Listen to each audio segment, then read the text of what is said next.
Salut, c'est Clément de Mouvement Conscient et aujourd'hui je suis assez fatigué, raison pour laquelle je me suis assis sur mon petit canapé.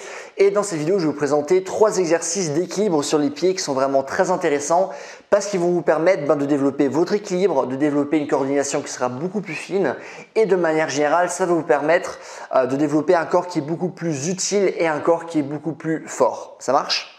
Alors le premier exercice que je vais vous montrer s'appelle le départ assis. Alors le départ assis, c'est un mouvement qui est assez compliqué pour 3 raisons principales. Premièrement, lorsque vous faites un départ assis, les sensations que vous allez voir en étant assis vont être totalement différentes des sensations que vous pouvez avoir lorsque vous marchez en étant debout sur une barre. Donc ça, c'est déjà un premier truc. La deuxième raison pour laquelle cet exercice est compliqué, c'est que ça va vous demander pas mal de mobilité. En effet, lorsque vous allez faire cet exo, il faut vraiment essayer de rapprocher le plus possible notre bassin, nos fesses, près de notre jambe de soutien. Parce que logiquement, plus je vais être éloigné de ma jambe de soutien, plus mon poids va être réparti sur mes fesses. Et donc, ça va être beaucoup plus dur pour moi de me lever. Et de manière réciproque, plus je vais être proche de ma jambe de soutien, plus le poids sera justement sur cette jambe-là, ce qui rendra la tâche beaucoup plus facile parce que ce sera beaucoup plus facile par la suite de me lever pour me retrouver dans une position d'équilibre. Donc ça, c'est la deuxième raison pour laquelle cet exercice est compliqué. Et la troisième raison, c'est aussi tout simplement que ça demande de la force. Donc là, vous voyez, rien qu'à travers un exercice qui reste quand même basique en tant que tel, vu que c'est simplement un départ assis, mais ça reste un exercice qui est compliqué de par toutes les demandes de coordination, de mobilité et de force que ce mouvement demande. Okay ? Donc voilà le premier exercice que j'avais envie de vous montrer. Le deuxième exercice que j'ai envie de vous proposer, c'est simplement de faire des marches, faire des allers-retours en commençant par marcher en arrière, puis on marche en avant, puis on remarche en arrière. Et ça, c'est vraiment intéressant parce que souvent, lorsqu'on travaille l'équilibre, on a tendance à toujours travailler dans les mêmes positions. Ce qui est bien parce que plus on aura de volume dans une position, logiquement, plus on va progresser. Mais ça peut également être problématique dans la mesure où si on va simplement changer ne serait-ce qu'un peu les règles du jeu, bizarrement, notre corps ne sait plus comment réagir. Donc simplement marcher en arrière, commencer par marcher en arrière, pour nouveau marcher en avant, pour nouveau marcher en arrière, ça va changer les sensations que vous allez avoir et ça va vous préparer à des scénarios qui vont être différents. Ce qui est aussi intéressant à noter, c'est que ça va vraiment vous permettre de comprendre les principes qui sont derrière l'équilibre. Parce que c'est une chose de savoir simplement marcher en équilibre sur une barre, mais c'en est encore une autre de comprendre les principes qui sont derrière.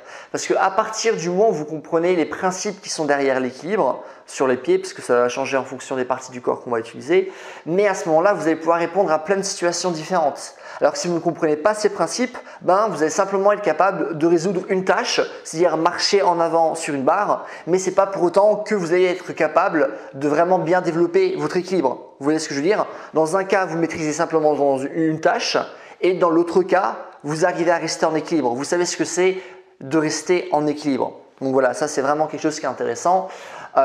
Pour réussir cette tâche, comme lorsque vous allez faire de la slackline, lorsque vous allez rester en équilibre sur des rails, des barres, ce genre de choses, ce qui va être important, c'est de garder vraiment un corps qui est très rigide, un corps qui est très gainé et on veut simplement garder des bras souples parce que c'est eux qui vont nous équilibrer. Du coup, le corps, lui, reste bien fixe. C'est simplement avec nos bras, en les laissant en haut, qu'on va essayer de rééquilibrer nos différents mouvements. Donc ça va être important et aussi ce qui va être également important, c'est de fixer un point. Le regard, c'est excessivement important lorsqu'on souhaite rester en équilibre, que ce soit l'équilibre sur les pieds ou l'équilibre sur les mains, ça va être très important. Donc là, il faut fixer un point. Ce que vous pouvez faire, moi ce qu'on m'avait conseillé lorsque je faisais la slackline, c'est vraiment toujours regarder devant. C'est pas quelque chose que je fais tout le temps lorsque je fais du travail sur les barres parce que de temps en temps il y a des petites saletés qui vont aller sur les barres et lorsqu'on a les chaussures qui glissent un peu, on risque de tomber. Donc je préfère regarder vers le bas plutôt que tout droit ce que je fais de l'équilibre sur les rails. Donc voilà pour le deuxième exo. Le troisième exo que j'en ai proposé, aussi c'est un exo qui est assez basique en tant que tel, mais qui est quand même assez dur à mettre en place. Ça va être simplement de faire un changement de direction. Donc on va commencer vers une direction et hop, au milieu de la barre, on va après par la suite aller dans la direction opposée. Donc ça, c'est vraiment quelque chose qui est compliqué pour deux raisons principales. Premièrement, comme je l'ai dit, lorsqu'on fait du travail d'équilibre, l'orientation du regard est très importante. Et lorsque vous faites votre départ assis, ou lorsque vous marchez en avant, ou lorsque vous marchez en arrière, en fait, l'orientation du regard ne va pas changer parce que vous avez toujours fixé un point. Néanmoins, lorsqu'on va justement faire un changement de direction sur une barre, logiquement, on devra bouger notre tête et on n'aura plus le même point de contact avec notre vision. Et ça va totalement changer votre équilibre. Ça, c'est vraiment quelque chose qui est très important. C'est parce que à partir du moment où on maîtrise les règles de base, c'est-à-dire tenir l'équilibre en étant gainé, en ayant un point fixe, il faut apprendre à briser les règles.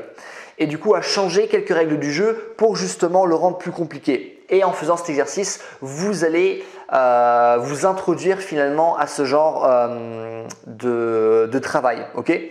Donc ça, c'est le premier truc qui va être chiant vu que le regard va changer et la position de pied va également changer. Ça, c'est le deuxième point.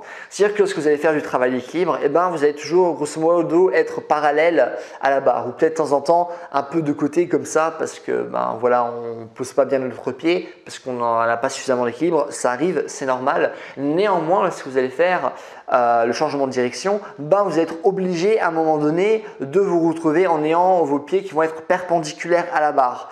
Et là, logiquement, vu qu'on va être perpendiculaire à la barre ne va pas se poser au même endroit au niveau du pied. Raison pour laquelle, là aussi, les sensations vont être totalement différentes.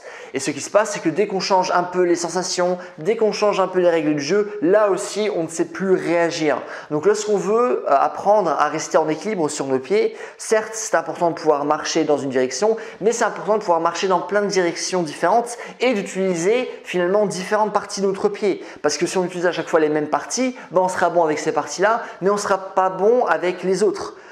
Et du coup, à ce moment-là, on va être bon pour réaliser certaines tâches, mais ce n'est pas parce que maintenant on sait réaliser certaines tâches que de manière générale, on peut dire qu'on a un bon équilibre sur nos pieds. Donc voilà les 3 exercices que je voulais aborder avec vous et je pense que ça va vous aussi vous donner des notions qui sont très importantes en équilibre. Et je pense qu'aussi à travers ces vidéos, vous avez pu voir à quel point finalement l'équilibre c'est quelque chose qui est complexe. Ce n'est pas parce que maintenant on sait réaliser certaines tâches que pour autant, de manière générale, on peut dire qu'on a un bon équilibre. Donc voilà. Écoutez, c'est tout pour cette vidéo. Donc si vous avez des questions, des choses que vous ne comprenez pas, n'hésitez pas à me les mettre dans les commentaires. Je réponds à tout le monde comme d'habitude. Si vous avez aimé la vidéo, n'hésitez surtout pas à me mettre un j'aime, comme ça ma vidéo sera mieux répertoriée, ce qui est cool pour moi.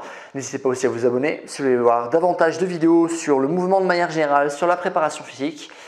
Et aussi sur un programme qui prend justement en compte ce genre de choses, qui vous apprend à mieux bouger, qui vous apprend justement à rester en équilibre, que ce soit sur vos pieds, qui vous donne aussi les bases pour apprendre à rester en équilibre sur vos mains, mais qui vous apprend vraiment plein de mouvements différents avec un curriculum que vous pouvez suivre. Et n'hésitez pas à aller sur mon site, c'est le premier lien que vous allez trouver dans la description.